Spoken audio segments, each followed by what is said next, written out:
안녕하세요. 사연에 빠지다의 DJ 민영입니다. 오늘도 두 가지 사연 준비되어 있는데요. 구독과 좋아요 아직 안 누르신 분 있으시면 꼭꼭 눌러주시고요. 그럼 오늘의 사연도 함께 만나볼게요. 안녕하세요. 사연에 빠지다 청취자 여러분. 저는 30대 후반의 여성입니다. 결혼한 지 6년째이고요. 남편과 아들 하나, 딸 하나를 두고 잘 살고 있습니다. 시부모님도 인자하시고 특히 시어머니는 저를 큰며느리로 아주 잘 대해주고 계시고요. 저는 정말 결혼 하나는 잘한 것 같다고 1년 전까지는 생각하고 있었어요. 정말 1년 전까지는 말이죠. 다른 제 또래 여성분들은 10월드만 가면 소화가 안 된다, 가슴이 답답하다 이런 증상들을 호소하던데요. 저는 그런 일이 전혀 하나도 없었어요. 집안에서 유일한 며느리였고 시부모님들이 저를 너무 예뻐해 주셨거든요. 특히 시아버지께서는 시댁에 행사가 있을 때마다 이렇게 말씀하셨어요. 우리 며느리는 정말 하늘이 내려준 복덩이야. 내 생각엔 우리 맏아들이 결혼 하나는 끝내주기 잘한 것 같다니까? 너는 첫인상부터 좋았어. 하나도 흠잡을 거 없는 좋은 아이야. 안 그런가 여보? 그래 맞아요. 내가 드라마에 나오는 버릇없고 못된 며느리들만 보다가 널 보면 눈이 정화되는 것 같아. 우리 민호가 결혼은 정말 잘했다니까. 제 자랑은 아니지만 저는 우리 어머니를 보고 자라 그런지 정말 어른들에게 예의 바르게 잘했어요. 저희 어머니는 안동 권씨의 종부 며느리시거든요. 권씨 문중에서 효부로 이름을 날린 종부 며느리. 1년에 12번이 넘는 제사를 지내면서도 50점 반상을 차려내시던 대단한 며느리셨습니다. 저는 어렸을 때 큰 기와집의 대청마루에서 어머니가 젠걸음으로 열심히 일하시던 모습을 보며 자라났습니다. 그래서 저도 어머니께 전 부치는 법, 나물 부치는 법 등 초등학교 고학년 때부터 어깨너머로 배웠습니다. 제 고향은 안동이었어요. 그 커다란 고택에서 마당에서 언니랑 둘이 뛰어놀며 자랐습니다. 저희들이 노는 동안 제 어머니는 늘 이마에 땀이 송글송글 맺힌 채 하루 종일 장독을 닦으셨습니다. 할 일이 없으면 장독을 닦는 게 아니라 어머니께는 그것이 하루 일과였어요. 우리 집 뒷마당에는 장독이 100개나 있었거든요. 저는 그 장독들이 나중엔 어머니의 정신을 좀먹는 줄도 몰랐습니다.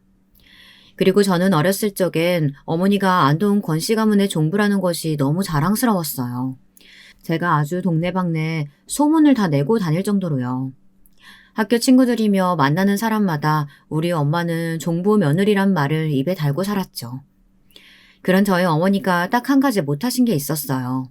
그건 바로 대를 이을 아들을 낳는다는 아주 중한 일이었습니다. 그래서 어머니는 장독을 닦으시면서 친할머니 몰래 눈물을 훔치셨어요. 아주 자주 말이에요. 저는 어머니가 저희 친할머니 몰래 뒷마당에서 오실 때마다 그게 그렇게 마음이 아프더라고요. 친할머니는 어머니가 종부며느리로 들어와 아들을 못 낳자 어머니를 조선시대 하녀처럼 매일매일 구박하고 미워하셨어요. 종부며느리란 것이 제일 중요한 아들 낳는 걸 실패하는 게 말이 된다더냐? 너는 반쪽짜리다. 아주 반쪽밖에 안 되는 며느리야. 알아듣겠어? 그러니 네 서방이 후처를 보더라도 너는 그저 찍소리 말고 따라야 할 것이야. 네, 어머니. 죄송합니다. 제가 아들을 못 낳아서요. 그저 이 집에 있게만 해주세요, 어머니. 친할머니 말대로 아버지는 뻔히 저희 어머니가 계신데도 옛날 말로 첩을 들이셨어요. 아버지는 어머니를 사랑하셨지만 안동 권씨의 장손으로서 아들을 낳아 대를 이어야 한다는 제 할머니의 강원 염원 때문에 어쩔 수 없이 결혼을 2번 하셨습니다. 처음에는 아버지의 후처를 아주 돌보듯 하시던 아버지도 젊은 여자가 집안을 왔다 갔다 하니 마음이 점점 그 여자에게 기울어가는 것을 어머니는 느끼셨다고 하네요. 그럴수록 어머니는 집안일에 더욱 매진하셨습니다. 1년이 지나자 아버지의 후처는 아들을 임신했고 친할머니는 뱃속 아기가 아들이라는 것을 알자마자 그 여자에게 100만 원을 주시면서 하고 싶은 것 다 하고 사고 싶은 거 다 사라고 하셨다고 하네요. 여러분도 그때의 돈 100만 원이면 지금 한 500만 원 정도 가치가 있는 거라는 거 알고 계실 거예요. 그렇게 손톱이 다 닳도록 일만한 어머니께는 아무것도 주지 않던 구두쇠 할머니가 그 여자에게 큰돈을 주자 아버지도 이번엔 할머니가 좀 심하셨다 싶었는지 어머니께 따로 예쁜 옷을 한번 해주셨습니다. 그런데 그게 어쩌다가 친할머니에게 발가게 되고 만 거예요. 아마도 아버지의 후처라는 그 여자가 할머니께 일러 바친 듯 했습니다. 친할머니는 아버지가 사주신 엄마의 고운 양장을 마당에 버리고 발로 지근지근 밟으면서 어머니께 소리치셨습니다. 아들 하나도 생산 못한 년이 어디 낮바닥을 뻔뻔히 쳐들고 남편한테 옷을 받아 입어? 행여 애비가 해주겠다고 하더라도 거절했었어야지. 니녀는 양심이 없는 거냐? 계집년이나 둘 낳아놓곤 뭘 잘했다고 옷을 받아 입어? 어머니, 잘못했어요. 너무 아파요. 제발 제 머리 좀 놔주세요. 제가 잘못했어요. 네, 어머니. 그것도 모자라서 친할머니는 어머니의 고운 쪽진머리를 풀어헤치고 틀어지어 마구 흔들었습니다. 어머니는 눈물을 철철 흘리면서도 말대꾸 한번 못하시고 시어머니가 하라는 대로 할 수밖에 없었죠. 저는 눈앞에서 이 장면을 보고 그때부터 친할머니를 미워했던 것 같아요. 겨우 아들 못 낳는다는 이유로 저렇게 기죽어 지내던 어머니를 이해하지도 못했고요. 제 어머니에 대한 프라이드는 결국 친할머니에 대한 증오심으로 바뀌어버렸습니다. 어머니도 그렇죠. 잘못한 건 하나도 없는데 왜 저렇게 할머니께 꼼짝을 못하고 살았는지 이해가 되질 않았어요. 하지만 제 사상과는 다르게 어릴 때부터 몸에 밴 예의 범절은 저를 얌전하고 예의 바른 며느리로 각인되게 만들었습니다. 처음 제 남편을 따라 시부모님께 인사를 갔던 날이 생각나네요. 제 시부모님은 부유해서 서울 강남의 100평짜리 단독주택에 사시는 분들이었습니다. 제 시아버지는 그때 당시 이미 퇴직을 하신 상태여서 집안 마당에서 밀짚 모자를 쓰고 나무를 가꾸시고 계셨습니다. 그러다가 저를 보고 처음 하신 말씀이 지금까지도 생각이 나네요. 민호가 말하던 권씨 가문의 손녀가 너로구나. 만나서 반갑구나. 난 민호 애비 되는 사람이야. 요즘 사람들은 이렇게 주먹을 부딪히며 인사를 한다며? 시아버지는 그렇게 말씀하시며 목장갑을 벗고 주먹을 쥐어 제 앞으로 내미셨습니다. 그래서 저는 아버님의 주먹에 손을 부딪히는 대신 고개를 90도로 꺾어 인사를 드렸습니다. 배꼽에 손까지 얹고 아주 예의 바르게 말이에요. 안녕하세요, 아버님. 전 권진영이라고 합니다. 민호 씨와 사귄 지는 1년이 조금 안 되었어요. 민호 씨한테 말씀 많이 들어서 꼭 한번 만나 뵙고 싶었습니다. 제 얌전한 말과 행동을 보시고는 시아버지는 눈썹을 치켜 올리시며 흥미로운 표정으로 저를 다시 보셨습니다. 그러더니 시어머니를 소리쳐 부르시는 것이었어요. 곧 시어머니가 마당으로 나오셨는데요. 시아버지는 시어머니께 저를 요즘 사회에서 보기 드문 유교녀라고 소개하시지 뭐예요. 시아버지의 말씀을 듣고 제 남편은 그때 얼마나 웃었는지 몰라요.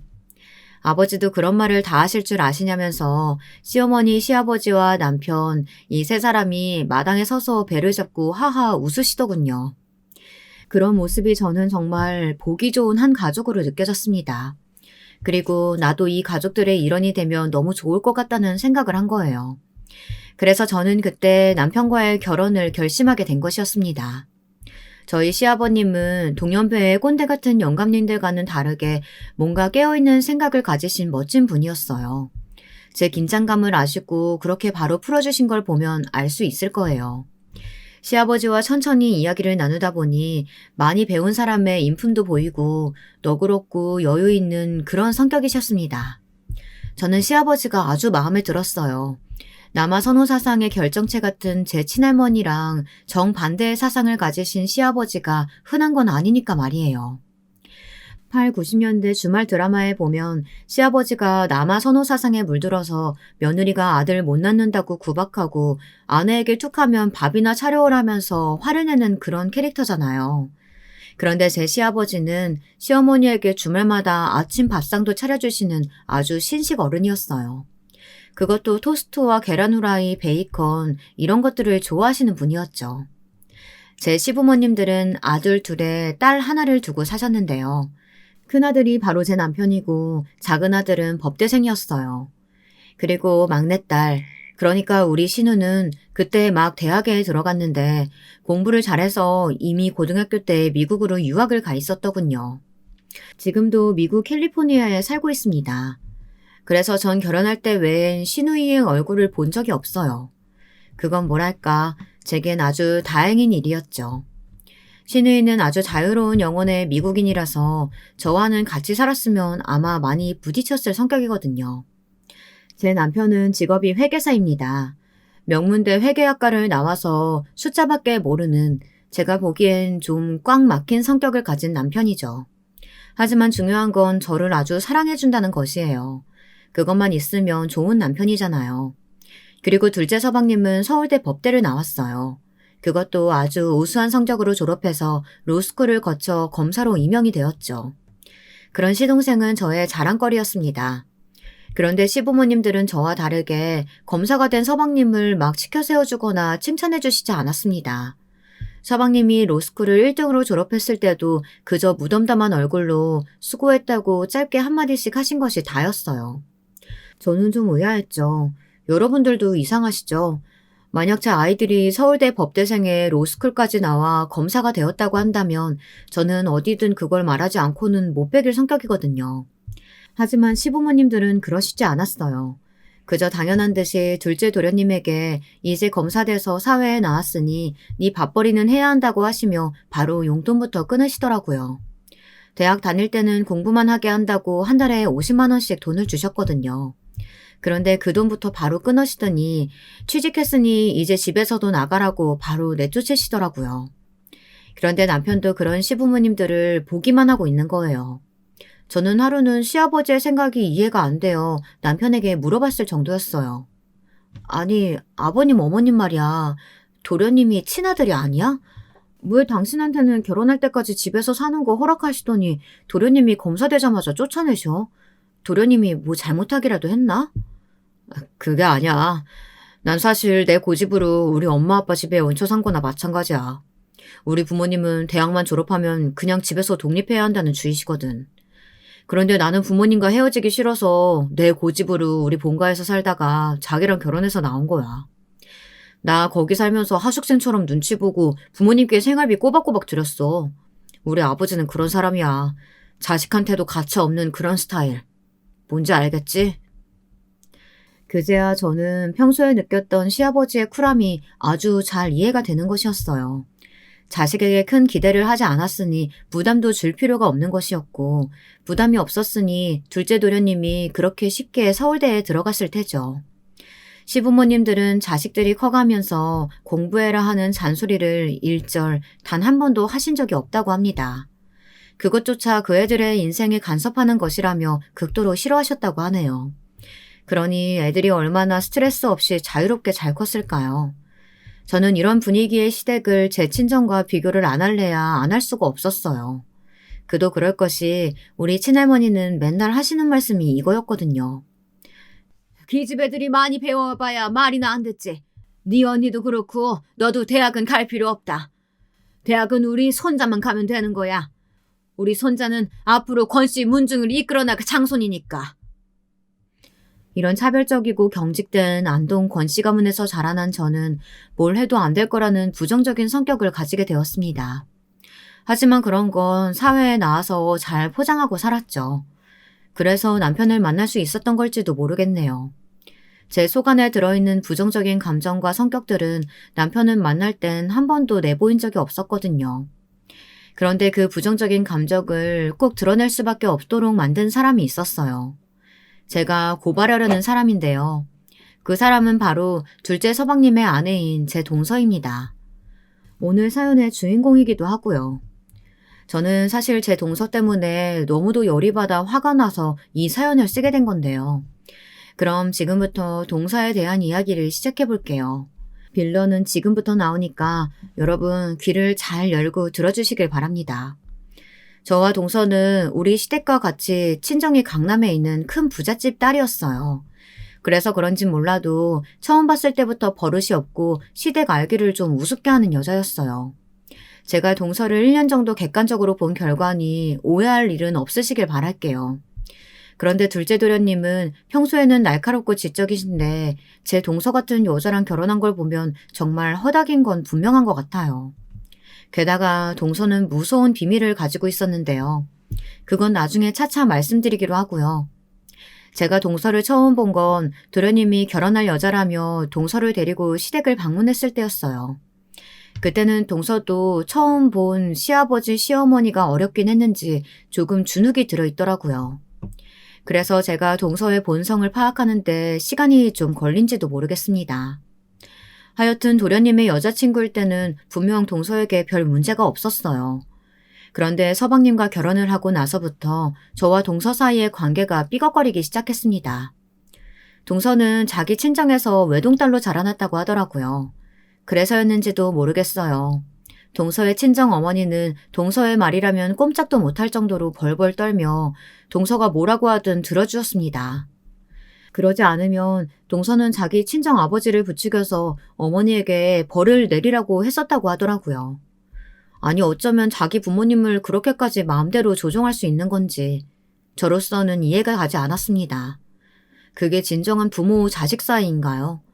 전 그 말을 나중에 전해 듣고 동서의 친정엄마가 피해를 받았을까 진심으로 걱정이 되더라고요.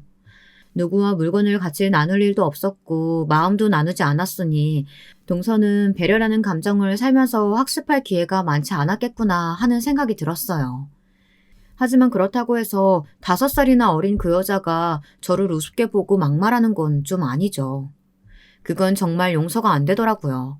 그래서 저는 동서가 저에게 한 말들과 행동을 전부 다 녹음해두고 있다 시아버님에게 말했어요. 그 결과 동서의 상황이 어떻게 되었는지 상상이 가시나요?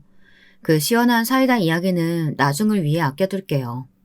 우선 우리 둘째 도련님이 동서를 시댁에 데리고 온 날부터 이야기해 보겠습니다. 그때 저는 첫째 아들을 임신하고 있었어요. 임신 8개월 말쯤이 되어 조금만 움직이거나 밥을 많이 먹어도 바로 신물이 올라오는 증상이 있었거든요. 그래서 제 남편은 동서를 상견례하는 자리에 저는 오지 않아도 된다고 말했어요. 네, 저도 처음에는 그때 가지 않으려고 했죠. 지금은 그랬으면 좋았을 것 같다는 생각도 듭니다. 하지만 시어머니의 생각은 달랐어요.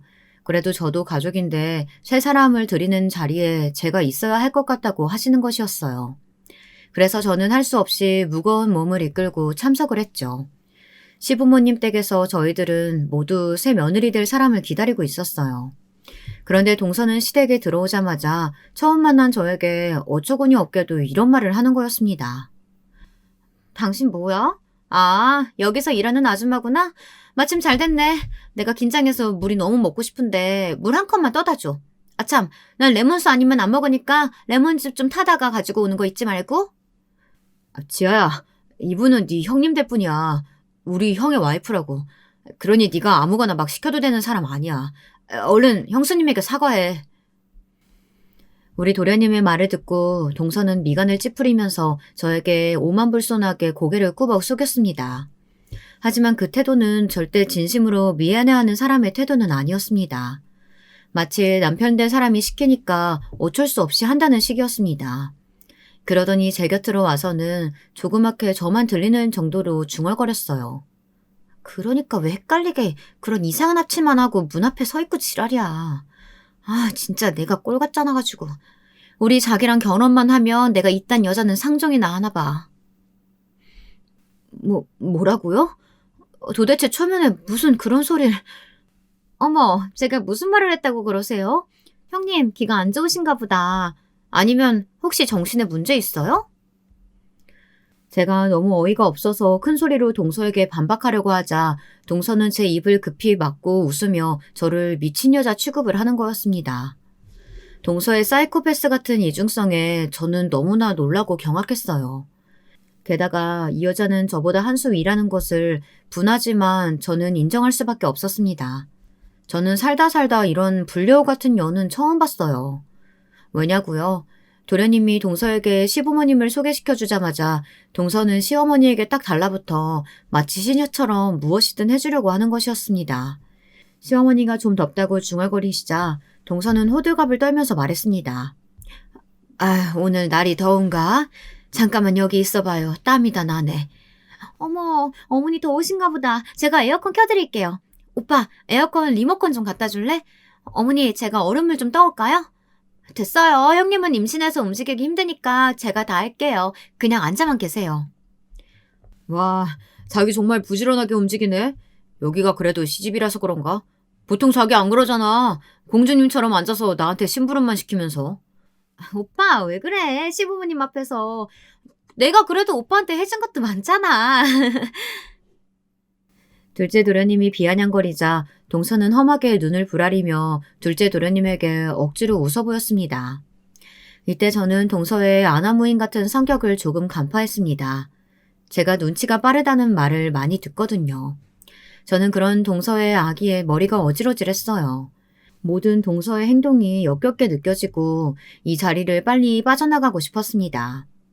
하지만 남편도 시부모님도 입안의 혀처럼 살갑게 행동하는 동서에게 눈이 멀어 그 여자의 실체를 파악하지 못했습니다. 그날은 그렇게 동서는 그 뻔뻔한 민낯을 완벽하게 감추었습니다.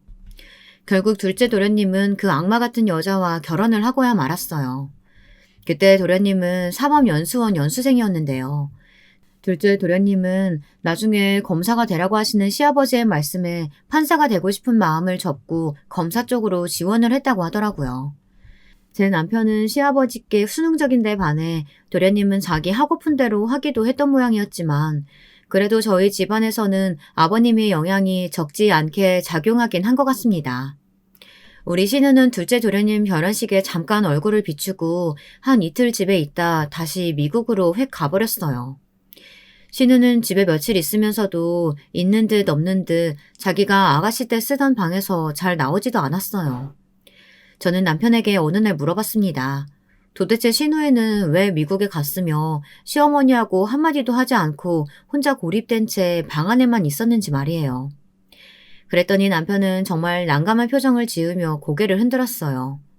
그 부분은 마치 알아서는 안 된다는 것처럼 말이죠. 하지만 저는 너무나도 궁금해서 남편에게 사실을 알려달라고 쫄랐어요. 우리 어머니가 막내 고등학생 때 한번 죽으려고 하는 걸 보셔서 그래. 그래서 다시는 그런 짓 하지 말라고 한번 크게 혼을 내신 적이 있거든. 그 이후로 내 동생은 우리 엄마랑 한마디도 하지 않아. 어렸을 때 미국 가서 거기서 혼자 지내면서 우리 막내가 굉장히 외로웠었나 봐. 그래서 남자친구를 사귀었었는데 하필이면 그 남친이 질이 나쁜 놈이었던 거야. 싫다는 우리 막내에게 손대려고 한 적이 있었거든. 그때 미국에 다녀오셨던 엄마가 크게 놀라서 그놈을 경찰에 신고했었어. 그래서 그 남친은 깜빵에 갔고 우리 막내는 극단적 선택을 하려고 했었어. 감당할 수 없는 큰 비밀을 알아버린 저는 그만 말문이 콱 막혀버렸습니다.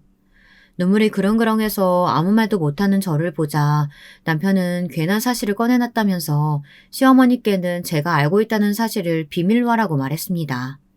저는 멍한 표정으로 고개만 끄덕였어요. 그 냉정한 신우 얼굴 이면에 이런 아픔이 있는 줄은 저도 몰랐지 뭐예요. 그러고 보니 돈이 많다고 해서 무조건 행복할 거라고 믿은 제가 좀 어리석었다는 생각이 들었습니다. 행복은 성적순도 아니고 재산 순서도 당연히 아니었는데 말이죠. 저는 웬만하면 살면서 동서를 마주치지 않으려고 노력을 많이 했습니다. 사실 그 여자는 한번 마주칠 때마다 기가 탈탈 털려서 너무 피곤한 스타일이었기 때문이에요. 동서는 서방님이 검사에 임용되자 마치 자기가 검사가 된 양 자랑스러워했습니다. 그 자랑이 너무나 지나쳐서 동서의 친구들이며 가족들한테까지 침을 튀겨가면서 자랑을 했습니다. 서방님이 검사 임명장을 가지고 온 날 동서의 친정에서는 검사 사위 나왔다고 너무 좋아했다고 하는데요. 우리 서방님의 장모님은 깔끔한 이태리제 양복을 한 벌 해줄 정도로 그렇게 검사 사위가 마음에 들었다고 하네요. 저는 전생에 무슨 죄를 져서 그런 동서의 시시콜콜한 친정 이야기까지 다 들었느냐고요.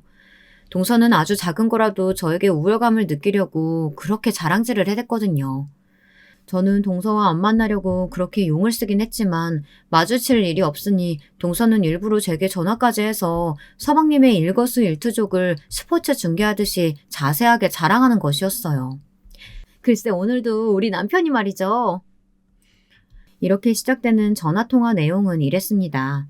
서방님이 무슨 사건을 해결하고 범인을 어떻게 취조했는지, 그리고 오늘은 무슨 옷을 입고 갔고 집에 돌아올 때 본인에게 무슨 선물을 사왔는지, 동서는 그런 하찮은 이야기들을 저에게 매일 전화해서 자랑질을 해댔습니다.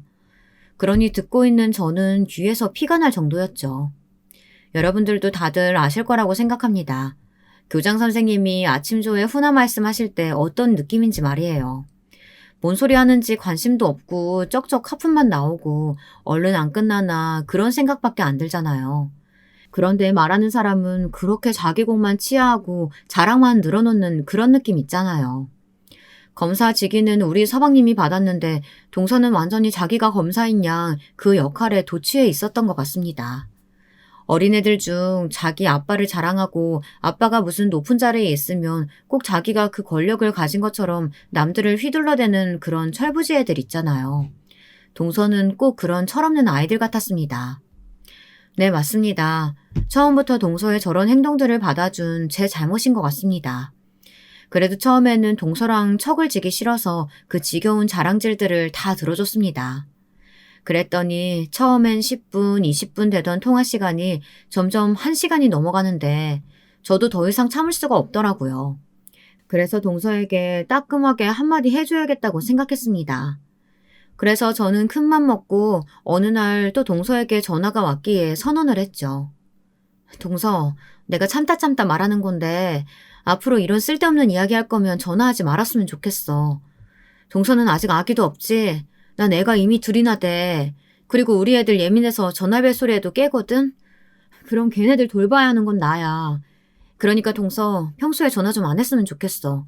정말 급한 일 아니면 전화 좀 그만해줘. 부탁할게. 제가 이 말을 꺼내놓자 동서의 끝을 모르던 수다가 갑자기 뚝 끊기더라고요.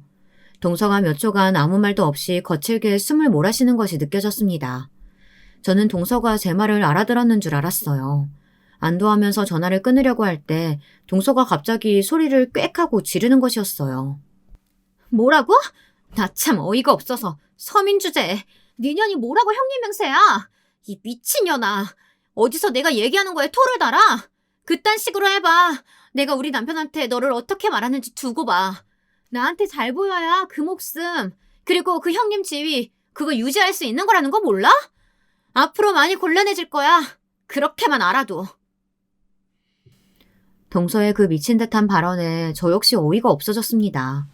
제가 뭐라고 반박을 하려고 했는데 그 틈도 안 주고 동서는 전화를 일방적으로 끊어버리더군요. 어쨌든 저는 소기의 목적을 달성한 것 같았어요. 그 이후 지겹던 동서의 전화와 자랑질은 뚝 끊어졌으니까요. 그 대신 저는 시댁에 갈 때마다 동서의 교묘한 괴롭힘에 시달리게 되었습니다. 동서는 어디선가 학창시절에 일진 노릇을 꼭 해본 사람처럼 굴었습니다. 마치 힘없고 소심한 학생을 괴롭히듯이 시부모님이 안 보는 틈을 타서 동서는 저에게 그리고 제 애들에게 해코지를 했어요. 3살 된 제 아들의 꿀밤을 아무도 안 볼 때 때린다든지 침대에서 밀어버리는 것은 예사였고요. 제가 시댁에서 저녁 설거지를 할 때 옆에 와서 프라이팬에 담긴 고기 구운 기름을 다 헹궈놓은 그릇에다 뿌리는 등 그런 사소한 짓거리를 실수인 척하며 해댔습니다. 저는 그게 동서의 실수가 아니란 것쯤은 금방 알 수 있었어요. 그 짓을 할 때마다 동서의 눈빛은 비열했고 냉담했거든요. 그러면서 동서는 일부러 시부모님이 들으라는 듯이 이렇게 소리쳤어요. 어머, 조카가 깼는데 제가 놀아주려다가 실수로 애가 침대에서 떨어지게 됐어요. 아, 정말 죄송해요. 제가 애를 잘 볼 줄 몰라서요. 어머니 어떡해요? 제가 잘못해서 조카가 손가락 부러졌어요. 이러면서 자기가 선수쳐서 우는 척을 하는데 감히 동서를 나무랄 사람은 없었습니다. 오히려 마음 약한 시어머니는 동서에게 다가가 많이 놀랐느냐며 그년을 위로해 주는 것이었어요. 저는 동서의 행동들이 너무 가짜나서 저를 음해하는 동서의 목적이 뻔히 보였어도 아무에게도 말을 하지 못했습니다. 제가 그 상황에서 남편이나 시댁 식구들에게 억울함을 토로했다면 오히려 그녀는 제가 가해자인 양 자기를 포장했을 것이었거든요. 저는 마치 제 친정엄마가 친할머니께 꼼짝 못했던 것과 같이 동서에게 그대로 당했습니다. 게다가 동서는 저와 서방님 사이에서 이간질을 하기 시작했어요. 그건 서방님이 결혼한 지 3개월이 지나서부터였을 거예요. 동서와 결혼하기 전 저와 서방님은 주말마다 시댁에서 만나 살갑게 인사하는 사이였습니다. 도련님 일때는 제 애들에게 좋은 장난감도 사주고 일부러 집에 와서 보기도 하는 조카 바보였던 서방님이었는데요. 동서가 도대체 무슨 말을 했는진 몰라도 어쩌다가 시댁에 와서 시부모님과 대화를 할 때 저와 남편을 안 좋게 이야기하기 시작했어요. 예를 들면 이런 말들이에요. 어머니, 혹시 제 와이프한테 애기 안 들어선다고 뭐라고 하신 적 있으세요? 지아가 자꾸 저한테 형수님이 그렇게 부럽다고, 형수는 결혼하고 얼마 되지도 않아서 임신이 척척 됐는데 지아는 안 그렇다면서 막 우는 거예요. 아니, 아니야. 내가 언제 그런 걸로 며느리 압박 주고 그런 거 본 적 있니? 지아는 왜 그러는 거니? 아무리 우리 큰며느리가 아기를 한 방에 딱딱 가졌다고 해도 내가 그런 걸로 며느리들 사이에 차별 주겠어? 그리고 새아기도 그래. 결혼한 지 이제 겨우 3개월 됐는데 뭘 벌써 아기를 가지고 싶다고 그러는 거야. 준호야, 네가 재수 씨한테 무슨 말 들어서 그런 건지 몰라도 나도 그런 말 어머니나 우리 아내한테서 들어본 적 없어. 재수 씨가 조금 예민한 것 같아. 그러니 조급하게 생각하지 말고 기다려봐. 너희들도 금방 애기 생길 거야. 서방님에게 그 말을 들은 시어머니는 펄쩍 뛰시면서 부정하셨습니다. 그랬더니 서방님은 저를 의심의 논초리로 바라보는 것이었어요. 물론 저도 억울하다고 했죠. 그런 생각 한 적도 없고 동서한테 그런 걸로 핀잔을 한 적도 없다고 아무리 말해도 서방님은 동서에게 단단히 세뇌가 되었는지 진실이 안 보였나 봐요. 남편이 제 역성을 들어주자 그 옆에서 동서는 눈을 여우처럼 흘기면서 제 남편을 무섭게 바라보는 것이었습니다. 서방님은 입을 꼭 다물더니 동서의 손을 끌고 저녁도 안 먹고 시댁을 박차고 나가버렸고요. 남은 가족들은 그저 어안이 벙벙해서 팔을 벌리고 어깨를 으쓱했을 뿐이었습니다. 그 후로도 저를 향한 동서의 집요한 괴롭힘은 끝을 모르고 계속되었어요. 애들 육아하기도 힘에 부치는데 자꾸 동서와 이것저것 부딪히는 일이 잦아지자 저는 인내심의 한계가 찾아왔습니다. 1년에 몇 번이나 부딪히겠느냐고 안일하게 생각했던 제가 어리석었어요. 왜냐하면 시어머니는 아들 둘 다 장가 보내고 나서 부쩍 외로워하시며 한 달에 2번은 본인이 저녁 준비할 테니 집에 와 저녁을 먹고 가라고 하셨거든요. 유교녀 큰 며느리로서 어머니께 반항할 수도 없고 그저 울며 겨자 먹기로 2주마다 토요일에 시댁에서 저녁 먹는 모임이 시작되었습니다. 동서는 그때마다 몸만 와서 밥만 쏙 먹고 서방님과 영화를 보러 간다든지 시댁 근처 압구정 번화가에 둘이서만 데이트랍시고 나가서 놀다 왔습니다. 당연히 그 산더미 같은 설거지랑 과일 깎기는 모두 제 몫이 되었고요. 시아버지는 제가 설거지를 하고 있으면 허허 웃으시면서 옆에 다가와서는 그릇을 같이 씻어주셨어요. 그러면서 큰며느리 노릇하기 쉽지 않다면서 저를 위로해 주셨습니다. 그런 따뜻한 말을 들으면 저는 더 울컥했어요.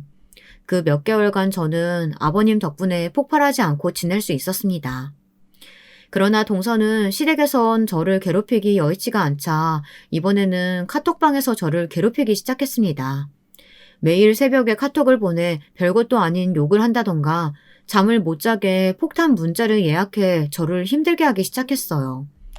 동서는 그런 카톡 과목이 전화보다 편하고 아무에게도 들키지 않을 거라고 생각했나 봐요.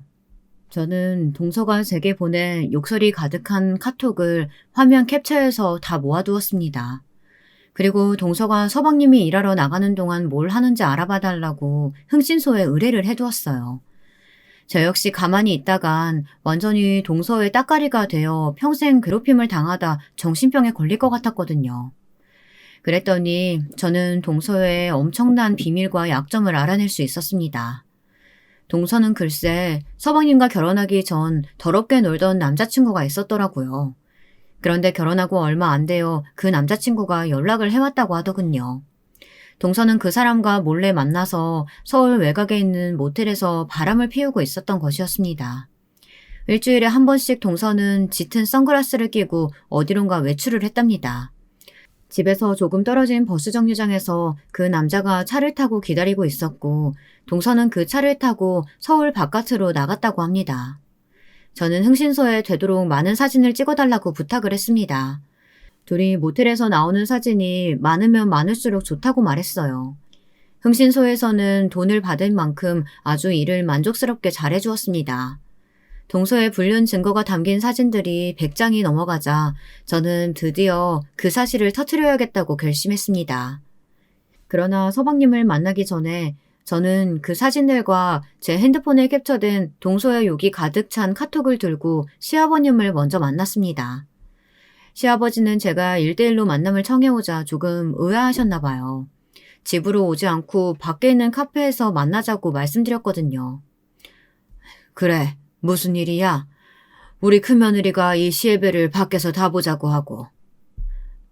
아버님, 제가 지금부터 드릴 이야기 듣고 놀라지 마세요. 사실 제가 동서에 대해 알아본 게 조금 있는데요.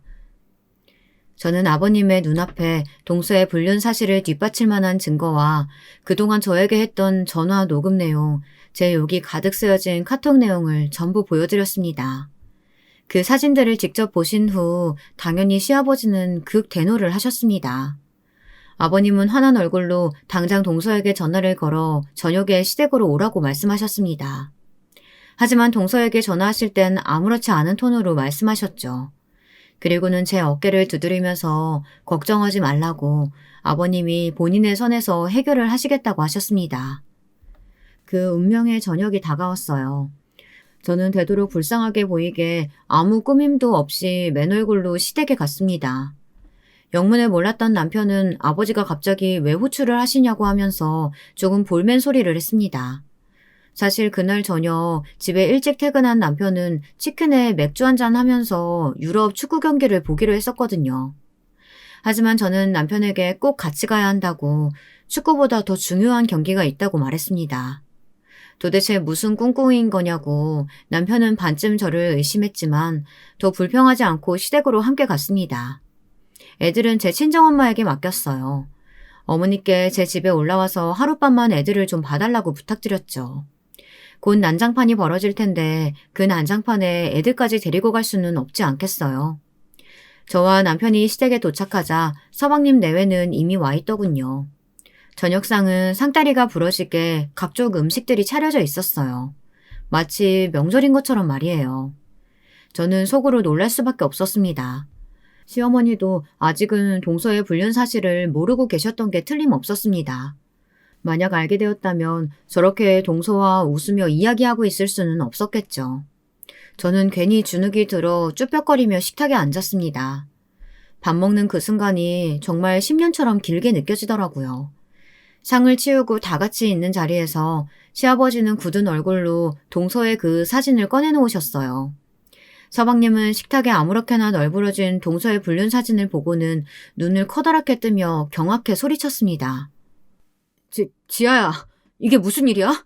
왜 자기가 이 남자랑 모텔에서 나와? 너 솔직히 말해봐. 나 몰래 이놈하고 무슨 짓 했어? 동서는 시아버지의 손에서 이 사진이 나왔다는 사실이 믿어지지 않았는지 손을 부들부들 떨며 얼굴이 하얗게 질렸어요. 한참 동안 아무 말도 없던 동서의 입에서 서러운 울음이 터져나왔습니다. 그리고 동서는 시아버지 앞에 무릎을 꿇고 두 손을 머리 위로 모아 싹싹 빌기 시작했어요. 아버님, 잘못했습니다. 잘못했어요. 제발 한 번만 용서해주세요. 일부러 그런 거 아니었어요. 그 새끼가 갑자기 전화가 와서 저도 협박당해서 어쩔 수 없이 나갔던 거예요. 아니면 우리 오빠 만나기 전에 어떻게 놀았는지 이 새끼가 다 오빠한테 이야기한다고 해서 그래서 나갔던 거예요. 동서가 떨리는 목소리로 궁색하게 변명을 해보았지만 시아버지의 날카로운 눈을 피해갈 수는 없었어요. 시아버지께서는 분기탱천에 동서에게 버럭 소리를 지르셨죠. 저는 결혼 후에 이렇게 화를 내시는 시아버지를 본 적이 없었습니다. 항상 우리 애들에게 인자한 할아버지셨던 그 얼굴은 지옥의 야차처럼 일그러졌습니다. 둘째야, 너 그 변명 같은 게 정말이냐? 그렇다고 하기엔 네 얼굴이 너무 행복해 보이는 거 아니냐? 내 이미 다 알아보고 한 말이야. 감히 시애비를 뭘로 보고 나한테까지 거짓말을 놀아놓는 게야? 정말 정신 번쩍 들게 한번 혼나볼 테냐? 아니요, 아버님. 형님, 제가 잘못했어요. 아버님께 저 좀 용서해달라고 한마디만 해주세요. 네, 형님. 저 그래도 형님한테 많이 못되게 굴진 않았잖아요. 그렇게까지 못되게 하진 않았다고요.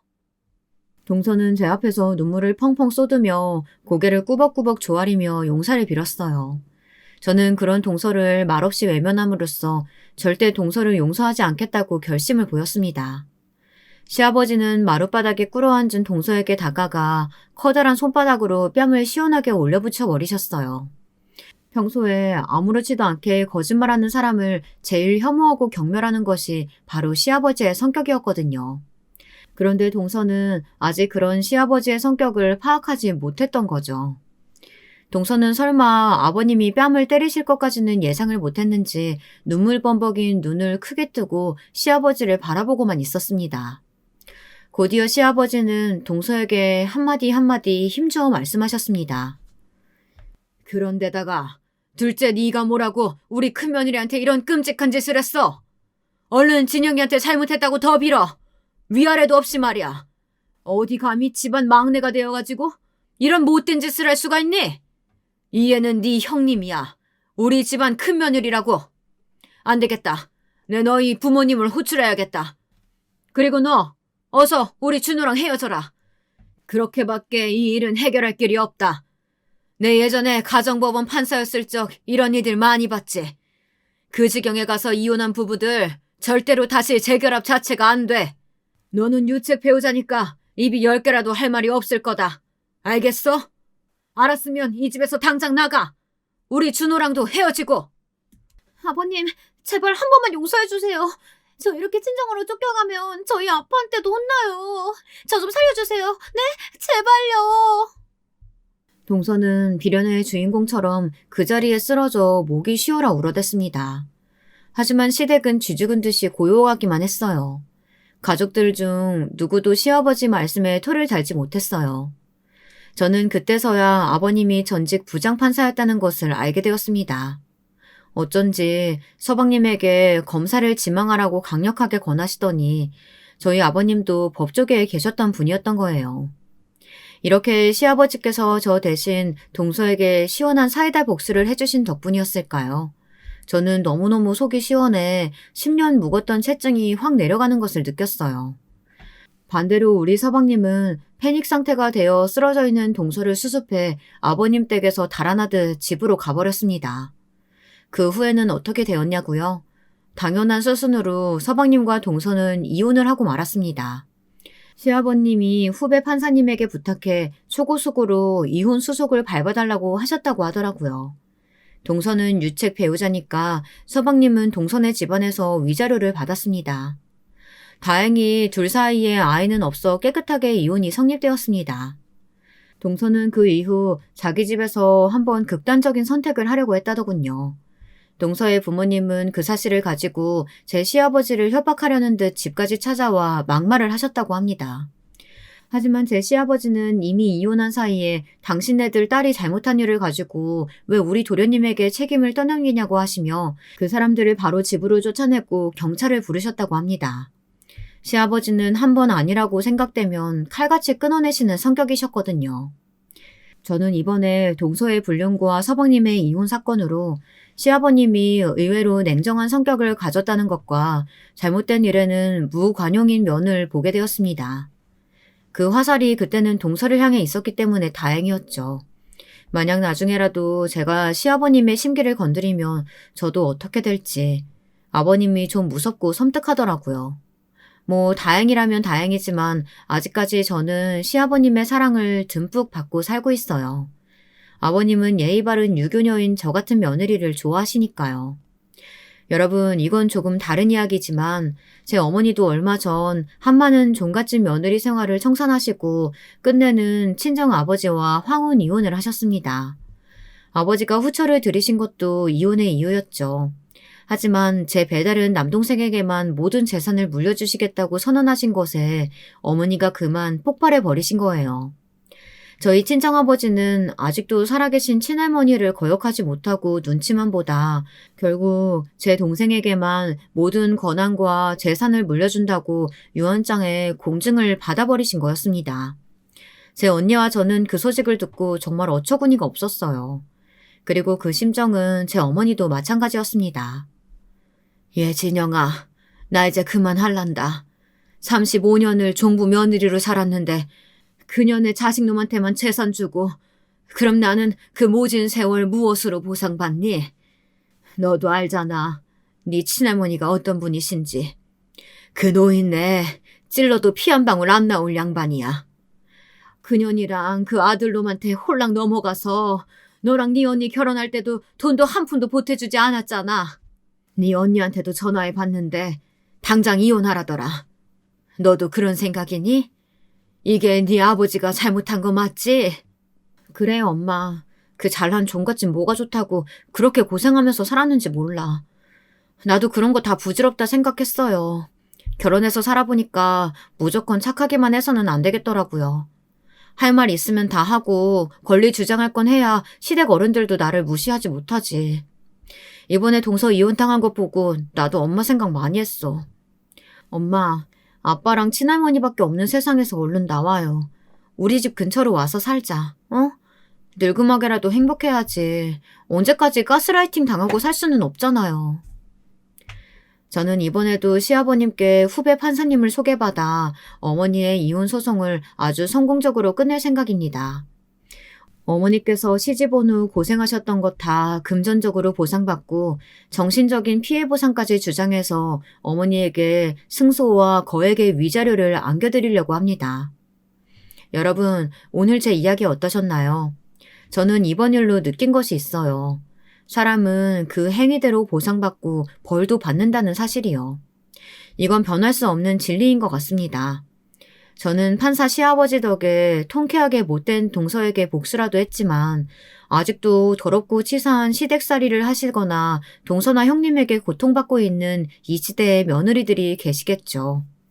저는 감히 참지 마시고 일어나라고 말씀드리고 싶어요. 나만 참으면 평화가 올 거야. 내가 희생하면 돼. 이런 생각과 말이 사람의 정신을 파고들어 세뇌를 당하고 좀먹게 만들어 결국 화병이 생기고 마니까요. 즐겁고 행복하게 살아도 짧은 인생 아니겠어요? 그러니 여러분들도 하고 싶은 거 다 하시고 안 하고 싶은 건 당당하게 거절하는 그런 생활을 하시길 바랍니다. 창밖에는 비도 오고 날도 흐리네요. 저의 두서없는 긴 사연 들어주셔서 감사하고요. 다음엔 좋은 사연으로 찾아뵈면 좋겠네요. 그럼 청취자 여러분, 안녕히 계세요.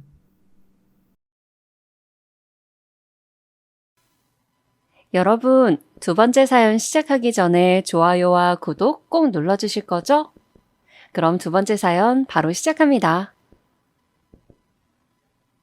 저랑 남편은 1살 차이라서 거의 동갑내기 친구처럼 대화도 잘 통하고 같이 있으면 즐거운 사이였어요. 남편이 연애 때 다정하고 자상한 스타일이었습니다. 밤 늦은 시간은 물론 새벽에도 제 전화나 문자 한 통에 바로바로 반응해주고 달려와주는 사람이었어요. 저에게 한없이 잘해주던 남편이었습니다. 무엇보다 저희가 연애 기간이 긴 건 아니었는데 이때 친정아빠가 돌아가셨어요. 그런데 남편이 저를 너무나도 살뜰하게 챙겨준 거예요. 친정아빠 마지막 가시는 길도 믿음직스럽게 지켜주었습니다. 내가 경제적으로 조금만 더 안정이 되면 나는 너랑 꼭 결혼하고 싶어. 남편이 저에게 이런 말을 해주었을 때 저는 같은 마음이 들었어요.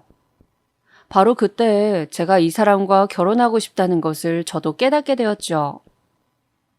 막연히 1년이나 2년 뒤쯤이면 시기적으로 딱 좋겠다 이런 생각을 품었더랍니다. 그런데 그 시기가 아주 앞당겨지게 되었어요. 결코 의도한 것이 아니었는데 아무튼 임신이 되어버렸거든요. 갑작스럽고 당혹스럽다는 말로는 그 당시의 기분을 표현할 수 없을 정도로 넋이 나가 있었습니다. 도대체 이게 무슨 상황이지? 이런 일이 생기지 않도록 나는 나름 철저히 방비를 했다고 생각했는데 임신이 되어버리다니 이 일을 어떻게 하면 좋아?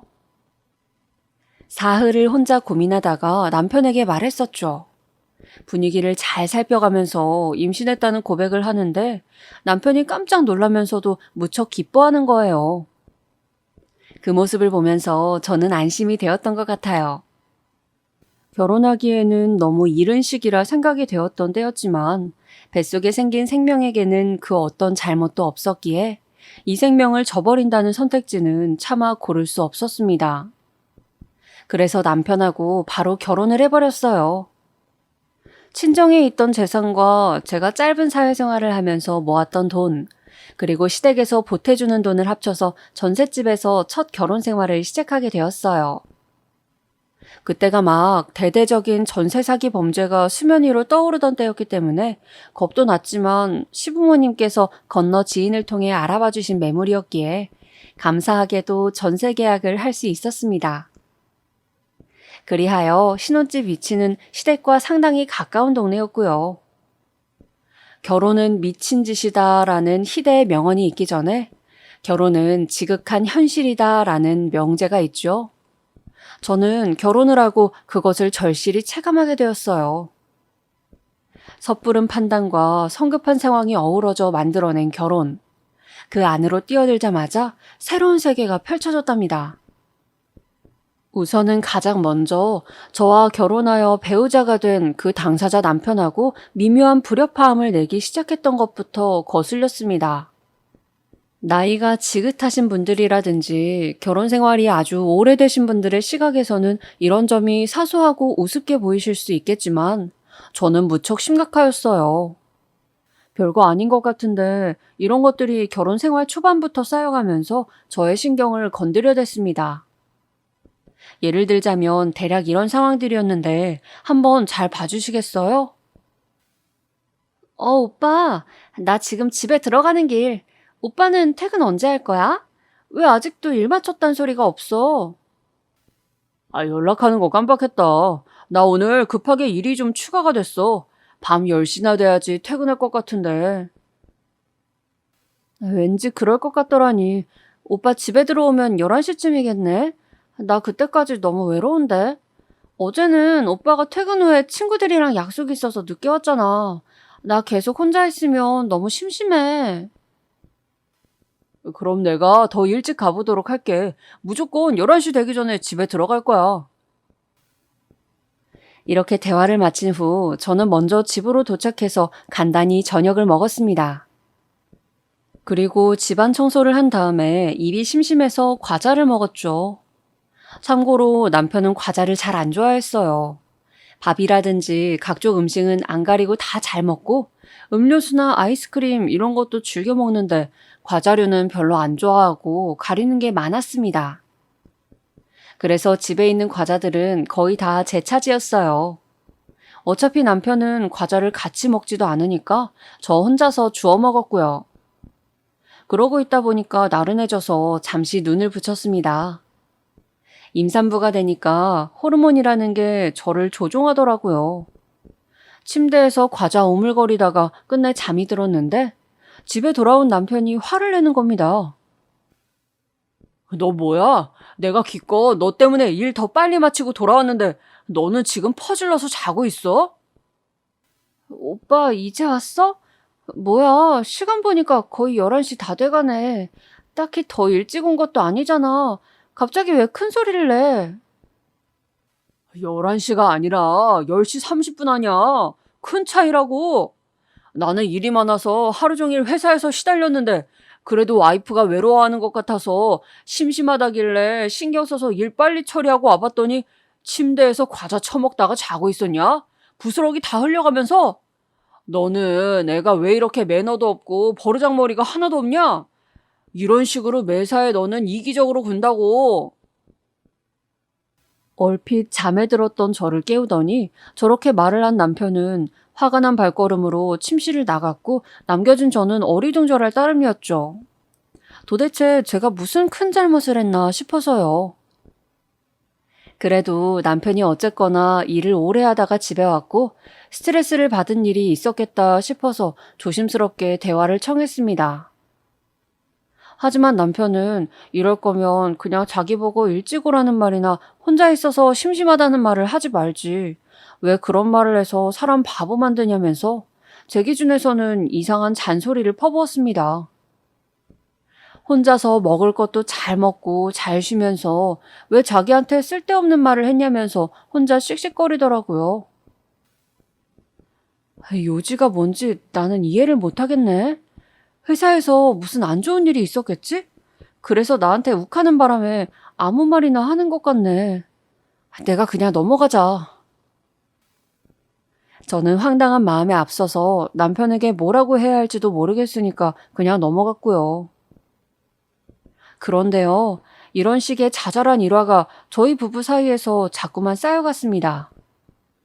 식사 시간이라든지 둘이 같이 주말 휴일을 즐길 때 각자 취미 생활을 할 때 가리지 않고 미묘하게 자꾸 어긋나는 게 느껴졌어요. 제가 이 소리를 하면 남편은 저 소리를 했고 제가 말하는 바와 남편이 받아들이는 바는 항상 차이가 있었습니다. 희한한 게 사귈 때는 이런 걸 느끼지 못했었거든요. 점차 깨닫게 되었어요. 그때는 남편이 무조건 저의 입장에서 생각해주고 아무것도 안 따지고 제 상황을 맞춰주면서 제 말을 들어주었기 때문에 저희 성향이 아주 다르고 안 맞는 게 문제가 되지 않았다는 사실을요. 그런데 결혼을 하고 나니까 남편이 더 이상 전적으로 저를 맞춰주지 않았고 자기 하고 싶은 말을 하기 시작한 겁니다. 그러니까 관계의 미천이 확 드러나게 되었던 거죠. 이게 대놓고 부부싸움을 한 건 아니라서 아주 애매하였는데 매일 그런 일들이 생기니까 사람 신경이 곤두서더라고요. 결혼하고 나서 남편의 그런 면모들을 처음 알게 되었으며 저랑 썩 맞는 조합의 성격이 아니란 걸 깨달았는데 이것은 확실히 문제이긴 문제였지만 결정적인 요소는 아니었어요. 제가 결혼 생활에 회의감이 든 것은 남편이 아니라 시댁이었기 때문이죠. 저는 짧은 연애 기간 동안 시부모님을 뵌 적이 없었습니다. 그냥 남편 휴대폰을 통해서 사진이랑 동영상으로 시부모님이 어떻게 생기셨는지 봤었을 뿐이에요. 시부모님 입장에서도 저를 보신 적이 전혀 없으셨는데 갑자기 아들이 내가 결혼하려자고 지금 임신했어 이렇게 설명을 하면서 웬 여자를 데려왔었으니 기절초풍할 수밖에 없었다는 점. 네, 그건 저도 이해를 합니다. 아무런 마음의 준비나 대처가 안 돼 있으셨는데 저라는 며느리를 갑자기 들이셨고 급하게 전셋집도 알아봐 주셔야 했으니까요. 제 눈에도 정신이 없어 보이셨어요. 하지만 그렇다고 해서 며느리에게 그런 막말들을 하실 수 있는 권한이 주어진 건 아니었다고 저는 생각을 하거든요. 그런데 제가 결혼 초반에 들었던 시부모님의 어록들을 보시겠어요? 집안에 아비도 없는 것을 거둬줬더니 말하는 모양새 한번 싸가지가 없네. 가진 게 없으면 공손한 맛이라도 있어라. 너는 우리 아들한테는 못 미쳐도 아주 한참을 못 미치는 여자다. 내 생각에는 우리 아들은 사짜 직업인 여자를 만나서 결혼할 수 있었다. 그러고도 남았는데 하필 너 같은 여자랑 결혼을 해버릴 게 뭐였을까? 만약에 조건을 철저히 따지고 며느리를 드릴 수 있었다면 너는 후보에도 못 오르고 탈락이었다. 남편이 저에 비해 월등히 잘난 사람이었냐고요? 그랬다면 제가 진작에 남편과 결혼하려고 들었을 테고 임신 사실을 알았을 때도 결혼하기에는 아직 시기상조라며 걱정하진 않았을 겁니다. 남편은 평범하디 평범한 회사원이었고요. 저랑 결혼했을 때 월급 250 받고 있었어요. 공교롭게도 저 역시 월급이 250이었는데 이때 저는 카페에서 직원으로 근무하고 있었죠. 여기 사장님이랑 제가 오래 알고 지낸 사이여서 저를 많이 챙겨주셨고요. 제가 실질적으로 점장 역할을 하고 있었습니다. 시부모님께서는 제 직업에 관련해서 엄청 마음에 안 든 티를 내셨어요. 그러길래 학교 다닐 때 공부 좀 열심히 하지 도대체 뭘 한 거냐? 번듯한 월급쟁이 회사원이었다면 얼마나 좋았을꼬. 너는 우리 아들한테 잘하거라. 너처럼 변변하지 않은 일자리가 아니라 제대로 된 회사에 재직 중인 게 바로 우리 아들이니까. 시아버지께서 근엄하고 진지하게 제 앞에서 그런 말씀을 하셨을 때 저는 할 말을 잃었는데 너무 어이가 없어서 그랬습니다. 한참 어른들 시각에서는 회사에 속해 있는 것과 커피 파는 곳에서 직원으로 일하는 게 많이 달라 보일 수 있을 거라고 생각은 했어요. 하지만 처음 한두 번만 그렇게 말씀하셨으면 됐지 3번이고 4번이고 자꾸 제 직업이 변변치 않고 공부 안 한 애들이나 할 거 없어서 하는 서비스직이라고 그런 말씀을 하시니까 저도 슬슬 짜증이 나더라고요. 전셋집 구할 때 시부모님의 인맥을 통한 것이나 시댁 근처에 집을 얻은 게 너무나도 후회가 됐습니다. 제가 짜증이 나서 저희 2사람 급여가 똑같다. 저도 엄연한 정직원이다. 이런 식으로 말씀을 정확히 드려봤지만 씨알도 안 먹혔습니다. 그때 알았죠. 사실의 여부가 중요한 것이 아니라 제가 남편보다 수준이 떨어진다고 시부모님께서는 무조건 여기고 싶으셨던 거예요. 그러니까 대화가 안 통했죠. 오빠가 그럴 때 중재 좀 해주면 안 돼? 나 이러다가 아버님 어머님 앞에서 미치고 날뛸지도 몰라. 우리 아가 생각해서 나 진짜로 참고 있는 거야. 남편한테 진지하게 부탁을 해봤어요.